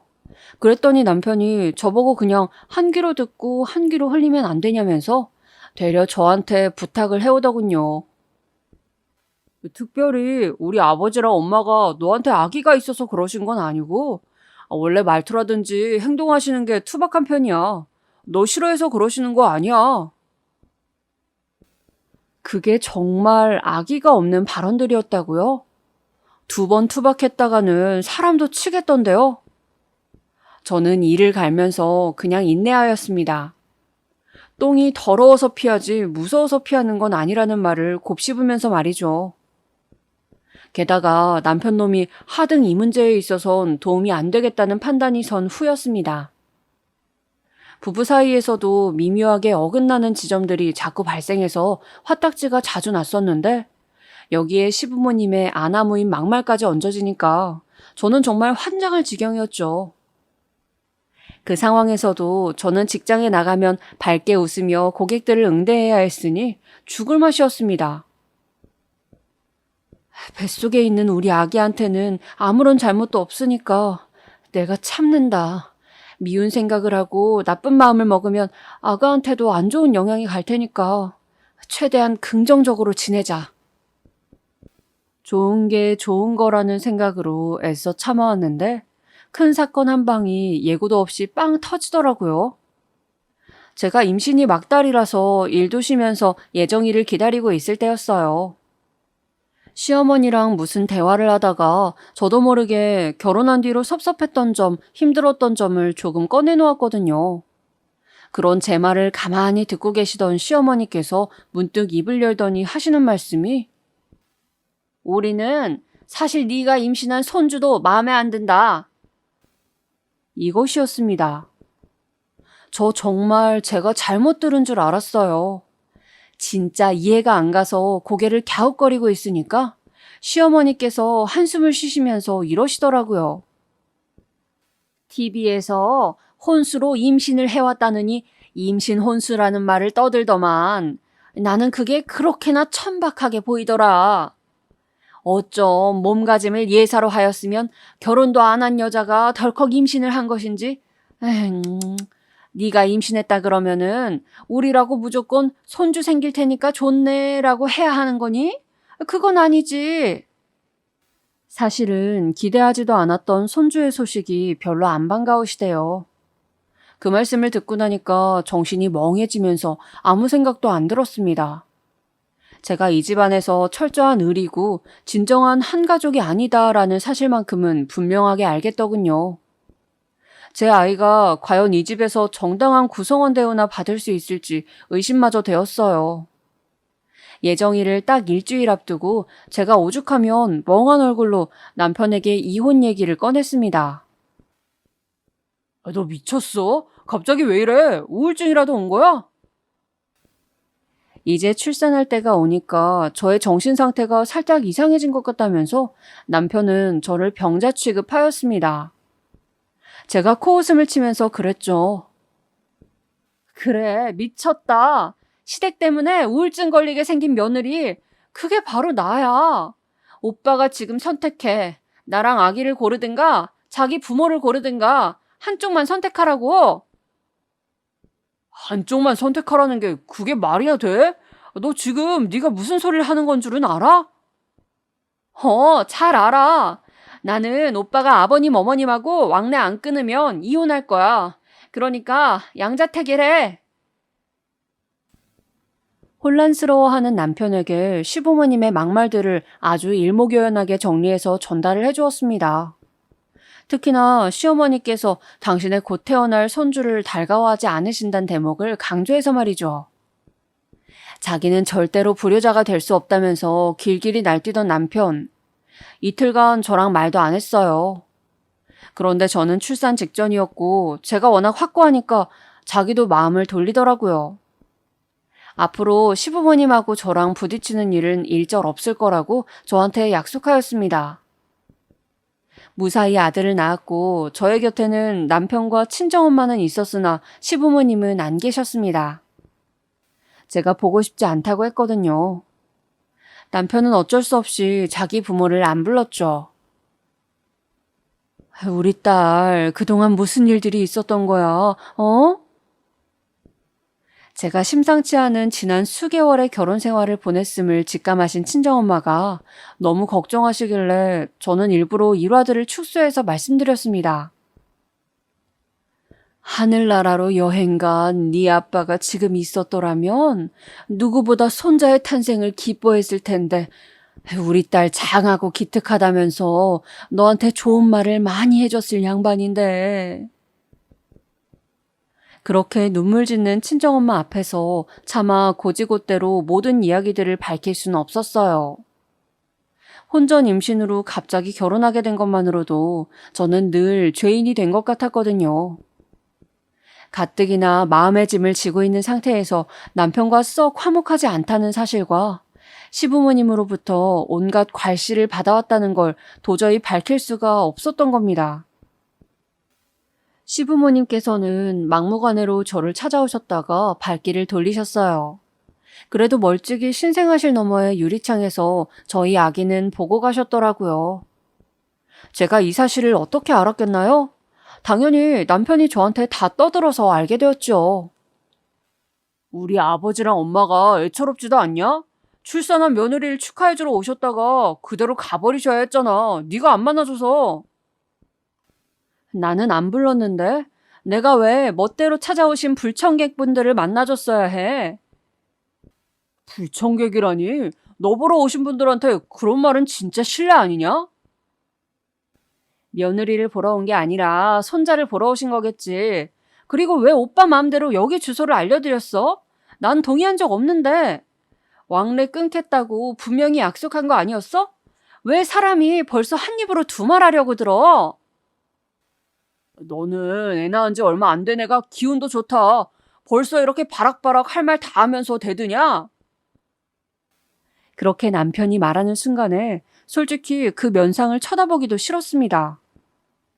연애 중에는 대단할 정도로 괜찮아 보이던 사람이었건만 결혼하고 나서 왜 이렇게 못나 보이는지를 모를 일이었습니다. 아기를 품에 안고 있을 때면 세상의 모든 충족감이 저한테 밀려오다가도 그러지 않은 때면 제가 남편을 죽이고 싶은 것인지 아니면 제가 그냥 콱 죽어버리고 싶은 것인지 헷갈릴 정도로 위험한 충동이 밀려들었어요. 아마도 산후 우울증의 한 종류였을지도 모르겠네요. 하지만 그 당시에는 그런 생각까지는 못 해봤고 내가 왜 이런 결혼을 해서 내 팔자를 스스로 꼬았나 하는 비참함에만 빠져 있었습니다. 저희 아들 100일 때 시부모님이 부득불 100일 잔치에 참석하시겠다고 난리를 치셨어요. 남편을 통해 아기 사진이랑 동영상을 받아본다는 것 정도는 저도 알고 있었고 애써 모른 척하면서 내버려 두었습니다. 은근히 잠잠하시기에 그 정도의 용의는 할 수 있었죠. 하지만 100일 잔치라는 것을 빌미로 다시 접근하시려는 의도가 너무 분명해 보였습니다. 그래서 저는 100일 잔치를 포기하기로 하였어요. 100일 잔치를 하지 말자고 하니까 남편이 기가 막혀 하더군요. 오빠, 요즘 세상에 100일 잔치하면 주변 지인들한테 민폐인 거 알지? 야, 100일 잔치라는 게 괜히 있는 줄 알아? 100일을 기념할 만하니까 그런 게 있는 거야. 남들 100일 잔치 다 여는데 우리 아들만 안 열어주면 뭐가 돼? 그리고 우리 애가 커서 나중에 부모 원망을 얼마나 하겠어. 자기 100일 잔치도 안 열어줬던 성의 없는 부모라면서 애가 나중에 우리 욕을 엄청 해댈걸? 태어나서 100일씩이나 아직 안 죽고 살아있는 게 신기했던 옛날에나 100일 잔치가 의미가 있었던 거고, 지금처럼 의학이 발달한 시대에 무슨 100일 기념을 해? 그리고 결혼식 날짜랑 100일 잔치 날짜랑 가까울수록 초대받은 사람들이 싫어하고 욕하는 거 알지? 결혼식 갔다 온 지 얼마 되지도 않았는데 100일 잔치에 또 부른다고 엄청 싫어한다잖아. 오빠는 마지못해 참석한 사람들이 우리를 안 이꼽게 보면 그게 좋아? 행복해? 그러니까 내 말은 어쨌거나 남들 다 하는 100일 잔치를 우리 자식만 안 시켜줄 수는 없다는 거지. 남의 시선이 중요한 게 아니야. 그래, 그 말 진심이야? 남의 시선이 중요한 게 아니라 우리 아들의 100일을 기념해주는 그 자체가 중요하다는 거지?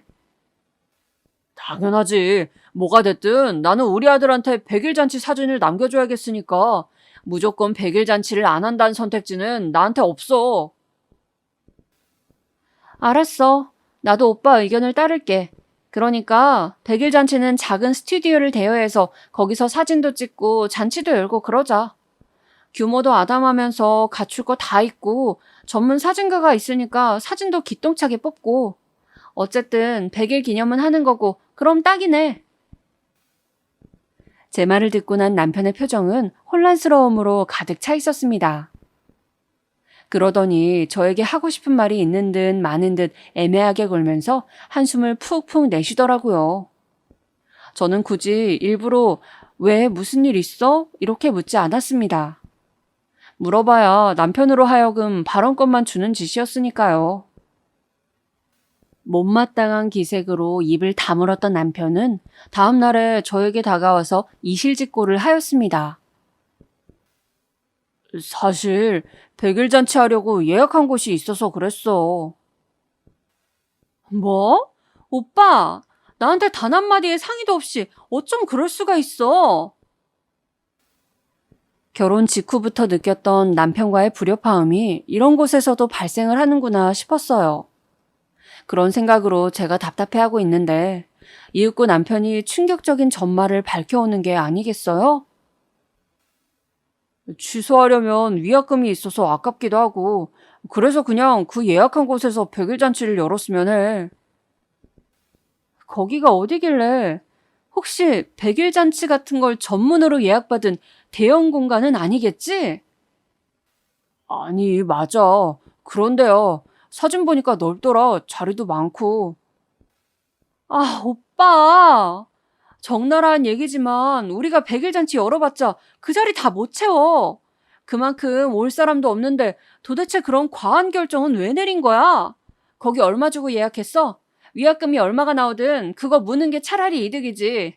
내가 연락해서 취소할게. 거기 얼마 줬는데? 아, 그게 나도 금액은 몰라. 그런 건 묻지 마. 우리 엄마가 알아봐서 예약한다니까. 뭐라고? 오빠 지금 우리 아들 100일 잔치를 어머님께서 주도하고자 하셨다. 그 말을 하는 거야? 나한테 아무런 말도 없이? 세상에 이런 일이 있나 싶을 정도로 어처구니가 없었어요. 자기들끼리 저희 아들 사진 주고받으면서 시시덕거리고 즐기는 건 알아서 하라 이겁니다. 그런데 100일 잔치를 직접 장소 예약부터 해가면서 참견했다는 건 전혀 다른 이야기였죠.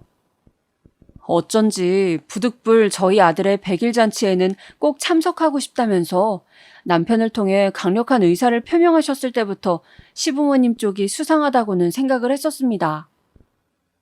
아직 아무것도 결정난 게 없는데 대뜸 100일 잔치에 함께 하겠다고 강하게 말씀하셨다는 것이 이상했거든요. 남편이 토해낸 이실직고를 듣고 나서 저의 마음은 되려 싸늘하게 얼어붙었습니다. 시부모님으로부터 받았던 모욕이 제 안에서 10배, 100배, 1000배로 불어나면서 저를 무정하게 만들더라고요. 오빠는 그럼 그날 어머님, 아버님이랑 좋은 대형을 해서 같이 식사라도 해. 나는 우리 아들하고 예쁘게 꾸미고 기념사진이나 찍을 테니까. 제가 조금도 굽히지 않으니까 그 빳빳하던 남편의 기세가 조금씩 꺾이더라고요. 아기는 본능적으로 자꾸 엄마만 찾아대고 아빠인 자기가 않으면 금세 칭얼거려댔으니 남편이 쉽게 저를 상대로 박박 우겨댈 수가 없었을 겁니다. 저희 아들이 정말 기가 막히게도 사람을 구별해냈거든요. 그 어린 것이 몸에 무슨 간별장치라도 있었던 것 마냥 저 아닌 다른 사람들은 모두 낯설게 여기면서 손길을 가렸습니다. 바로 그렇기 때문에 한편으로는 저의 육아가 특별히 고되었던 것 같네요. 다른 사람에게 맡기면 아기가 금세 난리를 치면서 목이 찢어져라 울부짖어서 제가 당최 곁을 떠날 수가 없었어요.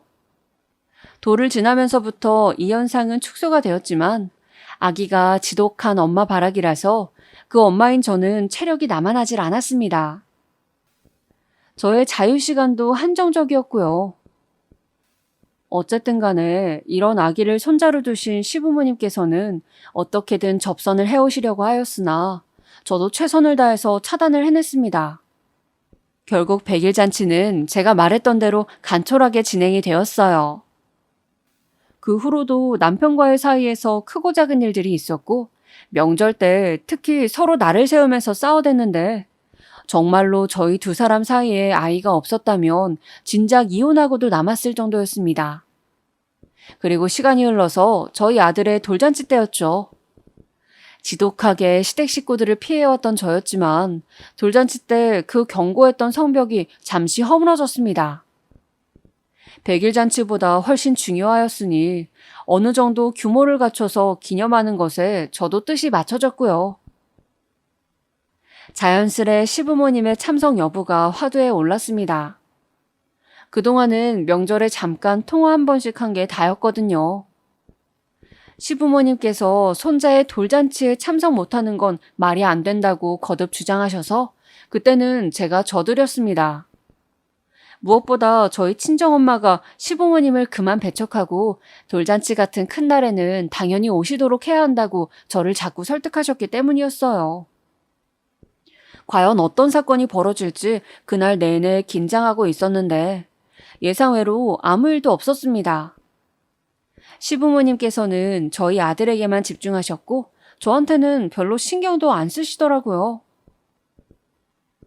나한테 또 각종 모진 소리를 늘어놓으시면 오늘은 우리 엄마도 계신 자리니까 절대 참지 않고 받아칠 작정이었건만 아예 나한테는 무심하시잖아. 내가 했던 염려들이 전부 기우였나? 의문스러웠지만 어쨌든 다행이라고 생각했어요. 친정엄마가 보시는 앞에서 시부모님과 얼굴 붉힐 일이 발생하지 않았으니까요. 무탈하게 돌잔치 날이 지나간 이후 시어머니께서 남편을 통해 말씀을 전해오셨습니다. 여러 가지 말씀들을 하셨는데 요약을 해보자면 전에는 내가 미안했고 앞으로 잘 지내보자. 나도 막상 손자가 생기니까 너무 좋다. 그래서 자주 보고 싶다라는 것이 시어머니께서 저에게 전하고자 하시는 말씀이었습니다. 솔직한 심정으로는 내키지 않았지만 저희 아들이 태어나기 직전부터 돌잔치가 끝난 이후까지 저는 시댁과 아무런 왕래도 없이 지냈기 때문에 손자의 어여쁨을 알아보신 시부모님께 어쩌면 너무한 처사였으려나 하는 생각이 피어오르기도 하였어요. 그래서 주말 같은 때에 남편이 저희 아들을 데리고 시댁에 가길 시작했습니다. 저는 아직 제가 아무렇지 않게 시부모님을 뵙기에는 조심스러운 심정이라고 하였고요.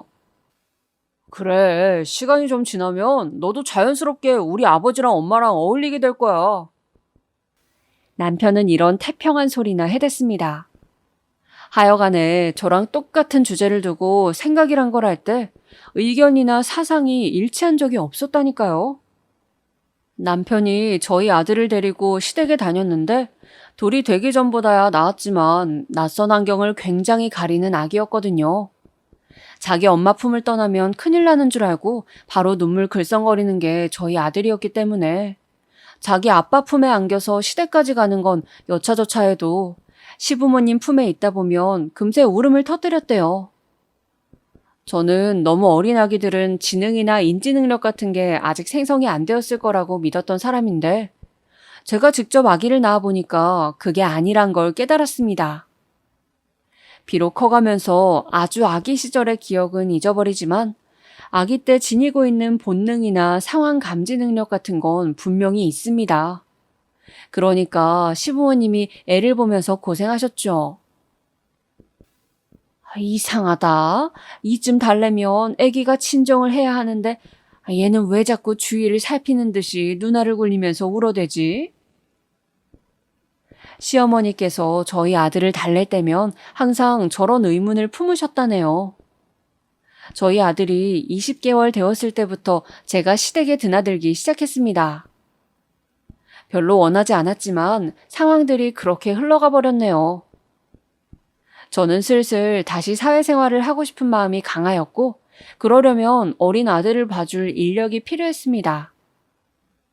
안타깝게도 저희 친정엄마가 원체 몸이 약한 편이셨는데 호르몬 질환이 또 찾아오는 바람에 건강관리에만 힘을 써야 했어요. 친정엄마 본인은 저희 아들을 돌보고 싶어 하셨지만 그 몸의 컨디션이 그 정도까지는 따라주지 않는다는 것을 제가 알고 있었습니다. 이런저런 고민을 하고 있을 때 남편이 은근슬쩍 저를 찔러본 거예요. 아무래도 우리 아버지랑 엄마한테 애 좀 봐달라고 말씀을 드려야겠는걸? 그 수밖에는 없지 않겠어? 저는 우선 육아 도우미와 어린이집을 염두에 두고 있었습니다만 현실적인 여건을 따져봤을 때 남편이 얄미운 표정으로 내건 그 대안을 따르는 게 가장 합리적이긴 하더라고요. 그래서 제가 우선은 평일 아르바이트로 카페 일을 다시 시작하면서부터 저희 아들을 시댁에 매일 맡겨놓았습니다. 하도 낯을 가리는 저희 아들이라서 시부모님도 초반에는 우왕좌왕 하셨지만 시간이 좀 지나면서부터는 요령을 익히셨는지 괜찮다고 하시더라고요. 아르바이트로 조금 더 일을 하다가 다시 정직원으로 일을 해야겠어. 그때는 어린이집을 보내면 될 테고 일단은 애를 시댁에 맡겨놓을 수 있어서 편하긴 하네.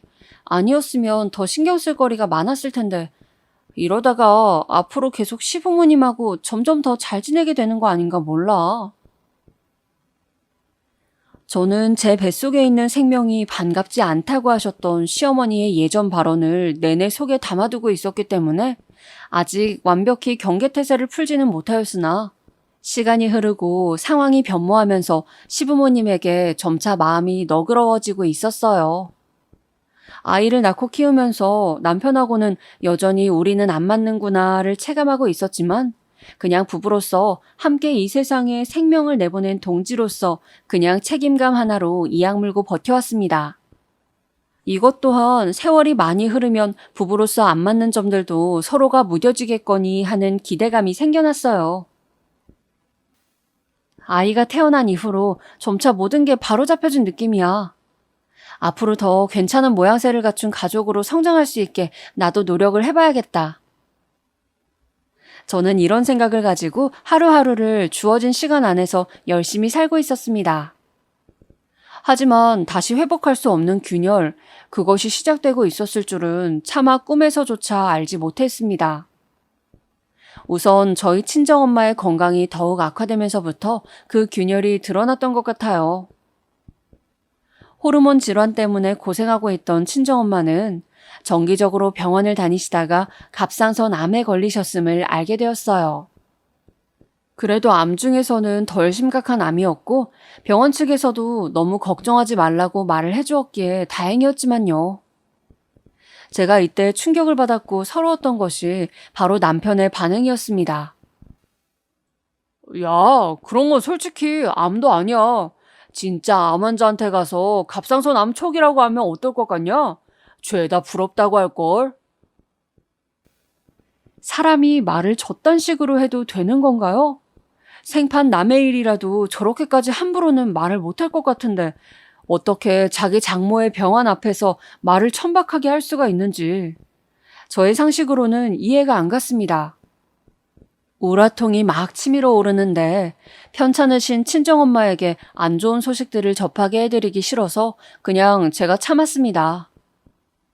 친정엄마는 무사히 치료를 통해서 갑상선 암을 물리쳐내셨지만 산 넘어 산이었습니다.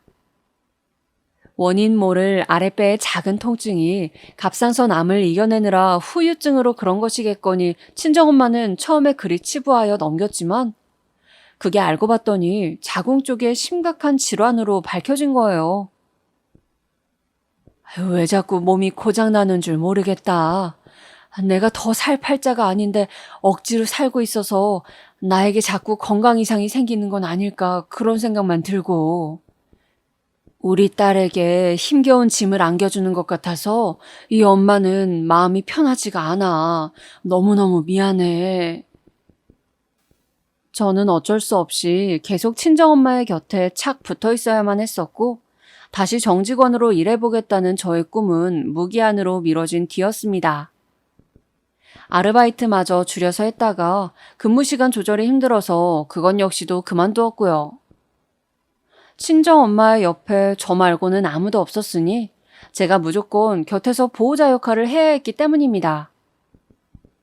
그런데 완벽한 해방이란 없었고 계속해서 몸이 아픈 게 연달아 이어지자 친정엄마는 저에게 너무나도 미안해하셨어요. 저는 그럴 필요 없다고 친정엄마에게 단호히 말하였습니다.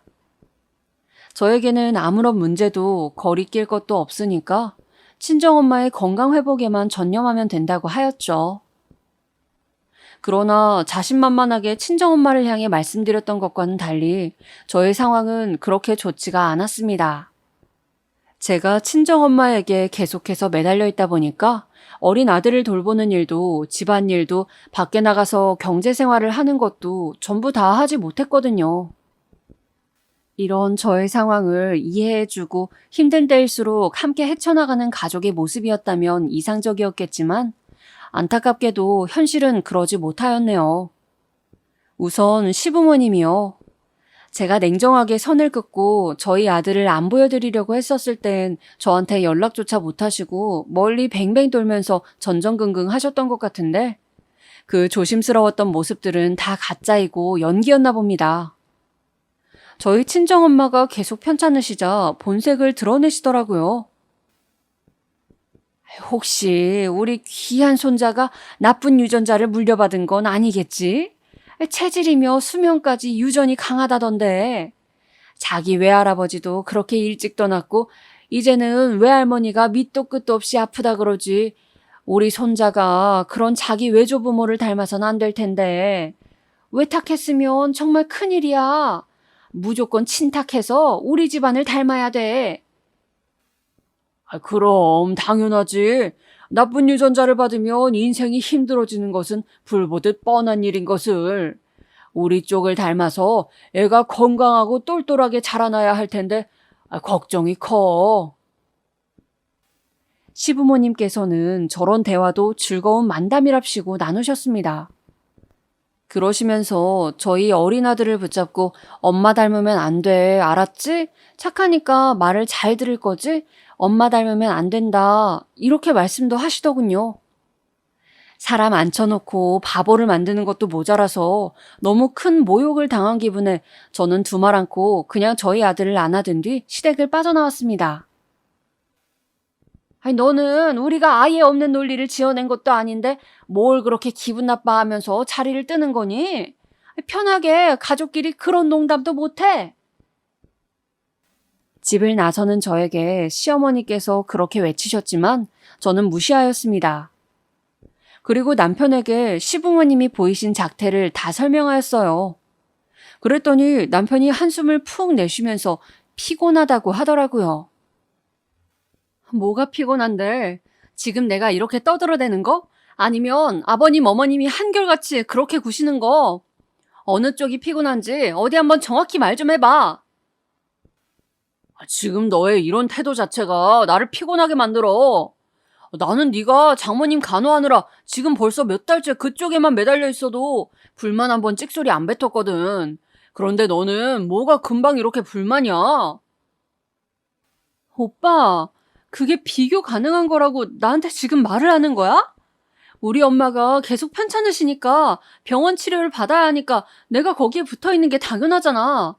이런 당연한 일을 두고서 불만을 안 터뜨렸으니까 오빠는 지금 자기가 대단히 잘했다고 생각하는 거네. 자기 장모님이 편찮으신 상황에서는 무조건 불만을 안 터뜨리는 쪽이 정상인 거야. 제발 좀 착각하지 마.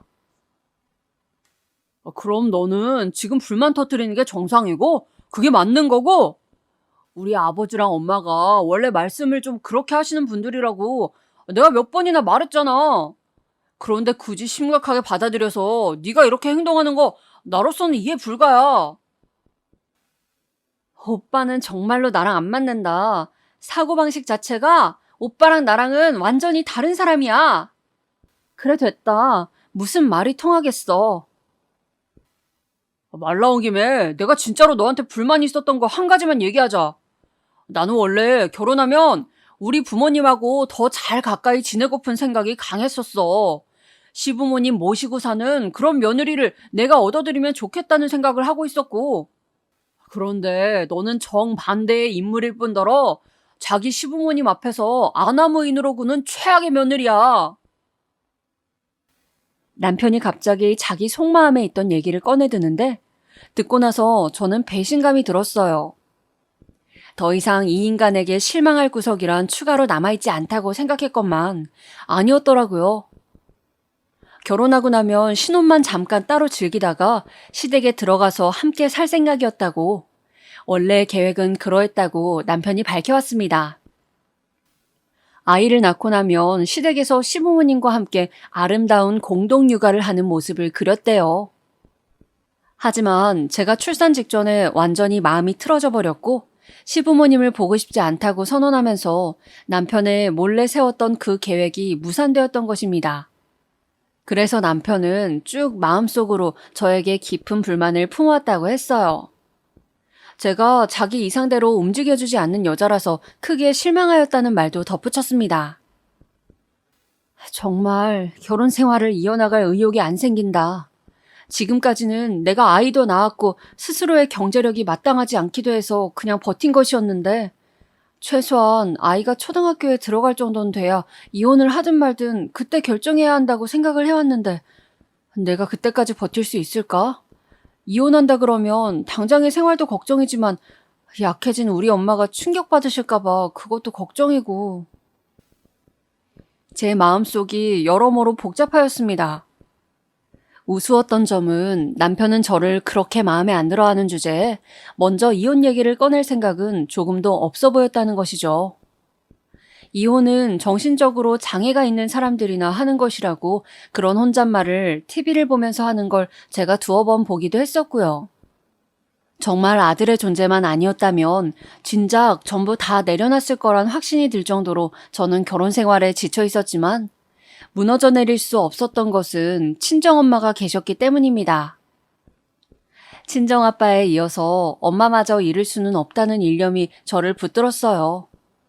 저는 이를 악물고서 친정엄마의 건강회복을 위해 곁을 지키며 버텼습니다.